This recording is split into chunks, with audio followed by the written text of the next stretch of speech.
내일의 품격, 김성환의 시사야에서 챙겨가세요.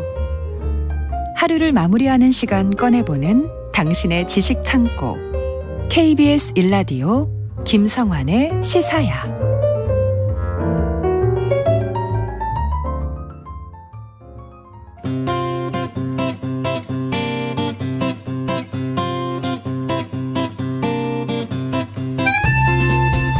지난 4일이었죠. 미국이 중국의 정찰 풍선을 격추한 이후 양국 관계가 꽁꽁 얼어붙었습니다. 중국은 민간 차원의 기상관측용 기구라는 입장이지만 미국은 중국이 정찰 풍선 함대를 운영했다면서 전 세계 40개국에 풍선을 띄워보냈다고 주장했는데요. 세계이면 오늘은 미중 갈등을 넘어서 세계적 문제로 확산되고 있는 정찰 풍선에 대해 얘기 나눠보도록 하겠습니다. 외신캐스터 전지현 씨 나와 계십니다. 안녕하세요. 네, 안녕하세요. 네, 일단 미국이 지난 4일 정찰 풍선을 격추한 상황부터 우리가 짚어볼까요? 네, 먼저 미국 국방부가 2일에 며칠 전에 미국 본토 상공에서 고고도 감시 기구를 감지해서 추적하고 있다라는 발표를 먼저 내놨었습니다. 네. 그러니까 정찰용으로 추정되는 중국 풍선이 1월 28일에 알래스카 서쪽 끝에 있는 알류산 열도에 진입을 했다는 거죠. 30일에 캐나다 상공으로 넘어갔다가 31일에는 미국 북부에 있는 아이다호로 다시 넘어왔고, 이게 1일에 몬태나주에 있는 미군 기지 상공을 지나서 미국 본토를 횡단 비행하고 있다라는 발표를 내놓은 겁니다. 네. 근데 이제 미국이 민감할 수밖에 없었던 게 이 몬태나주에 미국의 세계 핵 미사일 경납고 중에 하나인 맘스트롬 공군 기지가 있었거든요. 여기를 지나갔기 때문에 그럼 뭘 살펴보고 간 거냐? 여기 이래서 이제 긴장을 할 수밖에 없었습니다. 네. 당초에 이제 미군이 그래서 이제 몬태나주 상공에서 좀 격추를 시켜볼까 생각을 했었는데, 그러면 파편이 지상으로 떨어질 수 있거든요. 그래서 피해를 입힐 수 있다, 이렇게 국방부가 얘기를 했다고 합니다. 그래서 풍선이 대서양으로 빠져나간 직후인 2월 4일이 돼서야 사우스캐롤라이나주 앞바다에서 전투기를 이용해서 격추를 한 건데요. 이 격추된 풍선이 마리 풍선이죠. 반경이 36m짜리 정말 거대한 크기였습니다. 네. 전투기 길이가 18.5m였으니까 전투기의 거의 2배에 달하는 풍선이었고요. 통학버스 3개 정도로 큰 그런 풍선이었습니다. 그래서 전문가들은 이 정도 크기면 거의 한 달 이상이나 비행이 가능하다. 그래서 이걸 풍선이라고 보기보다는 비행선에 더 가깝다. 네, 그렇게 얘기를 했고요. 실제로 이제 기상관측용이라고 자꾸 이제 중국이 주장을 하는데, 기상관측용은 한 2시간 최대 200km 정도밖에 날아갈 수가 없다고 합니다. 그런데 이번 풍선은 약 18km 상공에서 7일 동안 미국 대륙을 13,000km나 횡단을 했거든요. 네. 그리고 이제 기상 관측용에는 온도나 기압 또 습도를 측정하기 위해서 전파를 이용한 기상 관측기 라디오 존대라는 걸 탑재하는데, 여기엔 그게 없고 이번 중국 풍선에는 고해상도 카메라, 태양광 전지판이 부착이 된 것으로 파악이 됐습니다. 이 정찰 풍선은 2km 상공을 비행하는 전투기보다 높게 떠요. 그래서 포착하기 쉽지 않고요. 200에서 2만 킬로미터 상공에서 지구를 돌고 있는 정찰 위성보다는 또 지상과 훨씬 가까운 그런 약간 중간지대에 있는 그런 정찰 목적의 기구입니다. 네. 아니, 이 풍선 하나가 이렇게 뭐 전 세계 국제 질서를 막 이렇게 뒤흔들 만큼 대단한 건지. 그러니까요. 처음 겪는 일이라 좀 당황스럽기도 한데, 일단 기상관측용 풍선이라고 주장하는 근거가 뭡니까? 그러니까 이제 중국은 이게 과학 연구를 수행하는 풍선이었는데 이게 의도하지 않게 편서풍을 타고 날아간 거다. 그러니까 이거 우리 중국에다 띄우려고 했던 건데 갑자기 이거 날아가는 미국까지 의도하지 않았다는 거죠. 네. 그래서 이제 미국 영공이 진입을 한 건데 우리는 전혀 그런 의도가 없었는데 미국이 이런 민간용 풍선을 격추를 전투기로 또 했잖아요. 네. 과잉 대응이다. 이건 히스테리에 가깝다. 이런 얘기를 계속 이제 왕이 위원이 내놓기도 하고. 네. 그럼 이 풍선이 우리 어떤 민간 기업의 것입니다라고 얘기를 좀 근거를 해야 되고, 그 기관도 우리 겁니다라고 얘기를 해야 되는데 네. 여기에 대한 얘기는 아직까지 한마디도 없거든요. 그리고 이제 미국은 아니다. 이 풍선에 태양광 전지판, 모터같이 풍향을 조절할 수 있는 자체 동력이 있었다. 이건 절대 기상관측용이 아니다. 이렇게 얘기를 하고 있고요. 네. 그리고 이제 만약에 정말로 기상관측용 풍선이라고 해도 이게 발사 일정이나 발사 궤도를 사전에 밝히지 않았던 건 문제가 될 수밖에 없습니다. 외교적으로요. 왜냐하면 미국 기상청도 하루에 100개 이상 쏘거든요. 기상관측용 풍선을. 그래요? 네, 그렇답니다. 네. 근데 발사 일정이나 예상 궤도를 다 실시간으로 자세하게 공개를 한다고 그래요. 다른 나라들도 그렇고요. 예. 왜냐하면 이렇게 타국으로 잘못 넘어가면 오해를 살 수가 있잖아요. 외교적으로. 그리고 풍선이 잘못해서 비행기랑 충돌을 할 수 있다고 합니다. 그건 위험할 수 있겠죠. 비행기 항로를 또 막는 경우도 예. 있기 때문에 그래서 사전에 우리는 이렇게 비행을 한다고 자세하게 공지를 하는 게 원칙이라고 해요. 그런데 예. 지금 전혀 이번 중국 풍선은 그런 경로를 밟지 않았다는 게 또 문제가 되는 거고요. 그리고 연구를 위한 풍선이라고 해도 결국은 이게 또 군사 정보로 전용될 가능성이 또 매우 높습니다. 그러지 말라는 법이 없거든요. 그래서 앞으로 이제 미국뿐만 아니라 전 세계 어디에서 이런 정착용 풍선이라고 이제 추측되는 게 발견되면 굉장히 각국의 반발이 일어날 것으로 예상이 되고 있고요.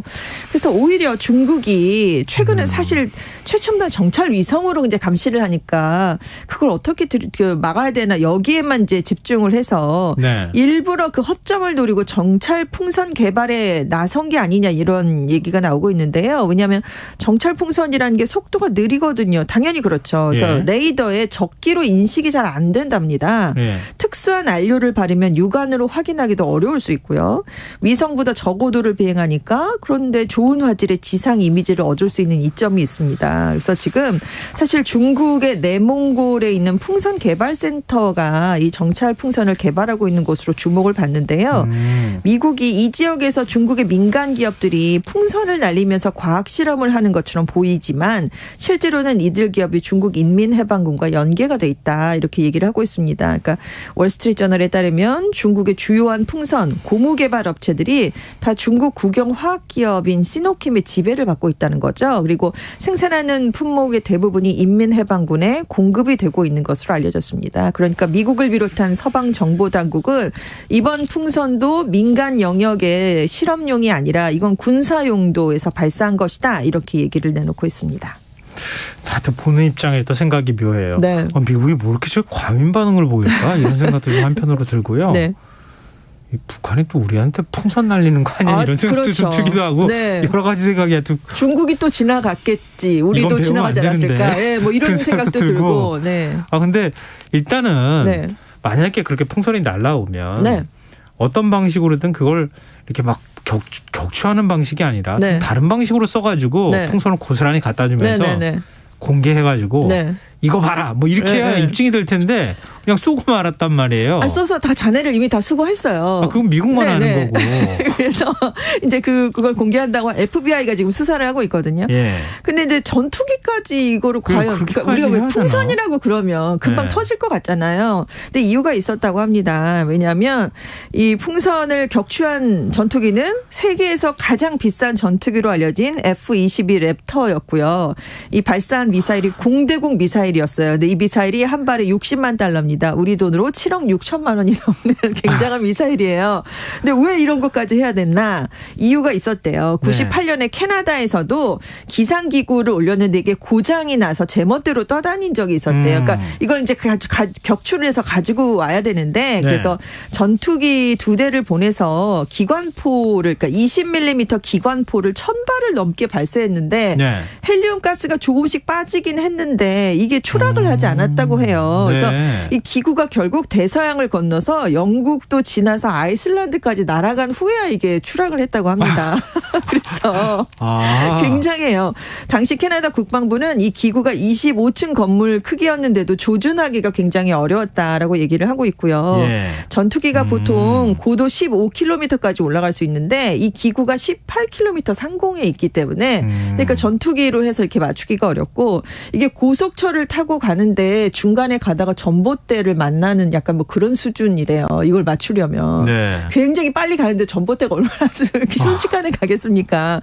그러니까 이게 상당히 우리 생각에는 쉬울 것 같은데 전투기 속도가 워낙 빠르다 보니까 이걸 맞추기가 좀 어려운 게 사실이라고 합니다.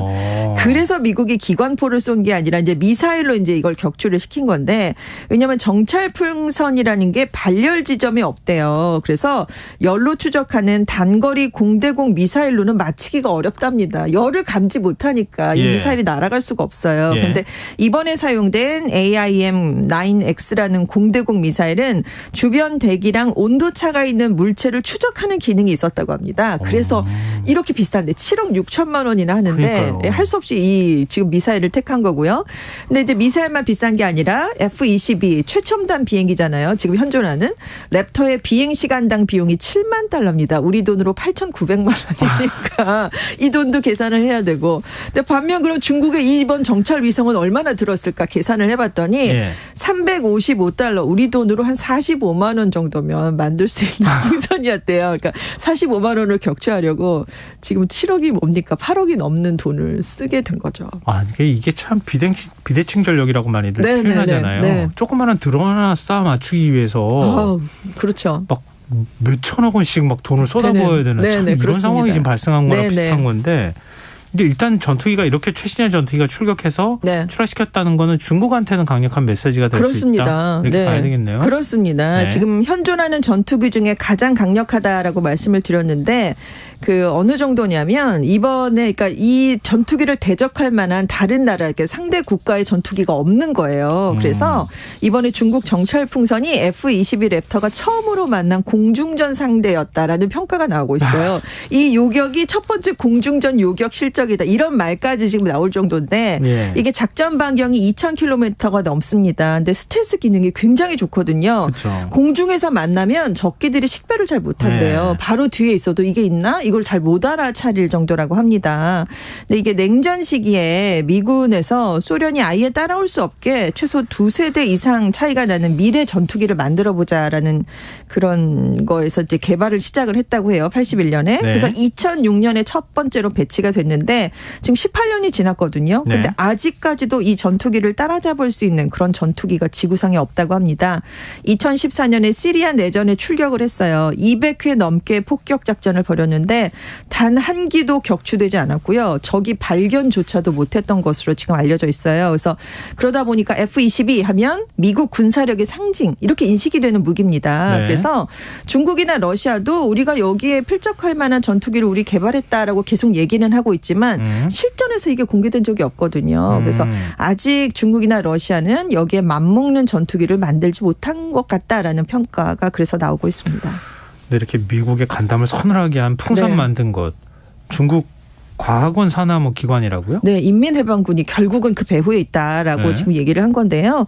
교도통신이 중국에 있는 소식통들을 인용해서 이번 풍선은 중국 정부의 직속 연구기관인 중국과학원 산하에 있는 우주기술연구기관이 개발한 군과 민이 함께 상용할 수 있는 정찰 풍선이다라는 얘기를 한 겁니다. 그러니까 중국에서 우주랑 사이버 분야를 담당하는 전략지원부대가 이 풍선을 운용하는 데 관여했다라는 보도를 내놓은 건데요. 미국도 이 풍선이 중국 풍선 선단이라는 게 아예 있는데 그 일부다라는 얘기를 내놨습니다. 그래서 이런 활동은 중국 군이 지시를 해서 종종 수행이 된다라고 설명을 했는데요. 중국 인민해방군의 공식 조달 포털 사이트에 이제 정보가 올라와 있는 걸 보면 공개된 정보입니다. 여기에 정찰 풍선 제조업체가 포함되어 있다고 해요. 그런데 이 업체는 군이 직접적으로 관련된 업체 이렇게 소개가 돼 있다고 합니다. 그래서 미국이 이번 사건을 계기로 중국의 정찰 풍선 개발과 관련된 기업, 연구소들을 제재했고요. 중국이 그러니까 미국의 방산업체인 로키드 마틴, 레이시온을 제재 대상에 올리는 그런 맞조치를 지금 내놓은 상황이고요. 지금 뉴욕타임스가 이미 2020년 초에 이 관련 보도를 내놓은 적이 있었는데요. 중국 인민해방군 일보 보도를 통해서 그러니까 그때 이제 자기들이 언론을 통해서 이제 공개했던 내용을 이제 보도를 한 건데 그때 그 중국 언론에 중국 국방기술대학에 풍선을 전담하는 연구팀이 활동하고 있다. 이런 내용이 올라왔었다고 해요. 그래서 인민해방군이 정찰 풍선에 대해서 뭐라고 얘기를 했었냐면 저고도와 지상의 목표물을 담당하는 하늘의 강력한 눈이다. 미래의 풍선 프로그램은 심해의 잠수함처럼 오싹한 숨은 킬러가 될 것이다. 라는 얘기를 자기들이 그 국방일보에 올렸던 적이 있었다고 합니다. 그러니까 인민해방군이 있다는 얘기죠. 그런데 이런 주장이 맞다면 중국이 미국한테만 정찰 풍선 보내나요? 아닙니다. 다른 나라에도 보낼 수 있잖아요. 네, 많이 보낸 걸로 지금 얘기가 나오고 있는데요. 일단 네. 미국 국무부가 중국이 5개 대륙에 40개국 이상의 이런 고고도 정찰 풍선을 보냈다라는 얘기를 이번에 내놨습니다. 그래서 남미, 동남아, 동아시아, 유럽 뭐 이런 곳에서 중국이 날린 풍선이 목격이 됐다. 최근 몇 년 동안 최소 24번이나 비행 임무를 수행했다. 이렇게 얘기를 내놨고요. 이번에 격추된 풍선을 포함해서 뭐 트럼프 전 행정부 때도 3번이 있었고 바이든 정부 출범 초기 1번 그래서 이제 총 5번 미국 안에서만 비슷한 풍선이 발견됐다라고 얘기를 했는데 트럼프 행정부 때까지만 해도 이 풍선을 그냥 미확인 비행 물체 현상으로 분류를 했었다고 합니다. 네네. 근데 이제 그 이후에 이제 자꾸 오니까 미국 정부가 이 풍선 목격 사례를 굉장히 자세하게 조사하기 시작했다고 해요. 그래서 중국이 전 세계적으로 풍선으로 감시를 하고 있다라고 판단을 내린 게 2020년쯤이었다고 합니다. 그래서 그 이후에 이제 그 사례들을 계속 분석을 해서 이게 몇 번이나 왔었다라는 얘기를 이번에 미국에서 내놓은 거고요. 그리고 이전까지 미국에서 목격된 정찰 풍선들이 대부분 영공에 진입했다가 빨리 빠져나갔대요. 근데 이번에는 며칠에 걸쳐서 횡단을 했잖아요. 그래서 더 정밀한 분석이 가능했다 이런 얘기를 하고 이렇게 미국이 얘기를 하니까 실제로 콜롬비아 공군도 4일에 자국 상공에서 이번 풍선과 비슷한 특성을 가진 물체를 발견했다라고 발표를 내놨고요. 일본 정부도 지난 몇 년간 이런 풍선이 사실 관측됐었다라는 얘기를 내놨고 대만도 중국이 보낸 것으로 추정되는 비슷한 풍선이 여러 번 보인 적이 있었다라는 얘기를 뒤늦게 했습니다. 그런데 이 나라들이 모두 얘기하고 있는 건 일반 관측용 풍선의 크기나 고도와는 차이가 확실히 있었다라는 얘기를 이 나라들에서도 한 거예요. 그래서 지금 중국 정부가 10여 년 전부터 정찰 풍선을 다른 나라에만 보낸 게 아니라 자국민 감시용으로도 사용해 왔다라고 워싱턴 포스트가 전문가들을 인용해 보도했는데요. 어디에 보내냐면 신장 위구르족 자치구 같은 데 보내서 감시를 했다 뭐 이런 얘기도 있고 그리고 뭐 이렇게 여러 개 정찰 풍선을 자국 내에도 많이 보내서 감시를 했다 네. 이런 얘기가 나오고 있습니다. 아, 근데 이런 정찰 풍선이 하나 발견되고 나니까 네. 우리도 봤다. 네. 봤다. 이게 최첨단이다. 뭐 이렇게까지 네, 네. 지금 다 진화하고 있는 것 같은데요. 그렇습니다. 중국 국제 우주 정거장도 만드는 나라잖아요. 네, 그렇습니다. 굉장히 위성도 발달돼 있죠. 아니 근데 굳이 왜 이렇게 풍선을 띄울까요? 그러니까 예전에 풍선을 2차 대전 때부터 뭐 운용하고 뭐 이런 역사들이 깊잖아요. 네. 네, 그러다가 이제 위성이 발달하면서 한동안 이제 멀어진 감이 있는데 지금 다시 풍선이 떠오르고 있다 뭐 이런 얘기가 있어요. 왜냐하면 정찰 풍선이 대개 고도 24에서 37km 사이를 비행합니다. 그래서 이게 160에서 2000km로 비행하는 적어도 인공위성보다 낮게 날기 때문에 네. 저속으로 거기다가 정찰 비행을 할 수 있으니까 위성보다 더 세밀한 영상 정보를 수집할 수 있는 그런 장점이 있다는 거죠. 그리고 그 위성보다는 그 더 오래 채공할 수밖에 없는 거잖아요. 천천히 지나가니까. 네. 그래서 모바일 통신을 포함한 지상 신호 정보를 수집하는 데 장점이 있다고 해요. 아. 그리고 이제 발사나 회수하는 비용이 싸잖아요. 그쵸. 아까 말씀드렸죠. 네. 가성비가 좋다는 그런 단점이 굉장히 크고 현대식 정찰 풍선에는 드론 시스템하고 미사일 탐지 능력까지도 장착을 시킬 수가 있다고 합니다. 이제 많이 발전을 한 거죠. 네. 근데 이제 장착이 가능한 정찰이나 송출 장비에는 분명히 한계가 있습니다. 그래서 수집할 수 있는 정보에 한계가 있는 건 맞고요. 발견될 가능성도 높죠. 이번에도 너무 크기가 커서 많은 사람들이 발견을 했었잖아요. 네. 그리고 이번처럼 발각이 되면 영공을 침입했다라는 게 알려져서 외교적인 역풍을 맞을 단점도 있는 게 정찰 풍선의 특징이긴 합니다. 아니 그러면 이렇게 장점이 있다고 하면 네.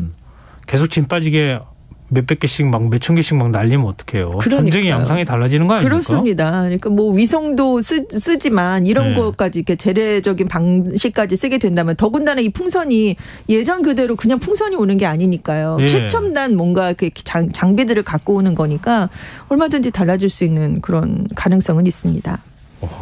여기까지 설명을 들으니까 이게 뭔가 다른데. 그렇죠. 이게 간단한 풍선이 아니네. 아닙니다. 이런 21세기 생각이. 풍선이라고 생각을 하셔야 돼요. 네. 네, 알겠습니다. 참.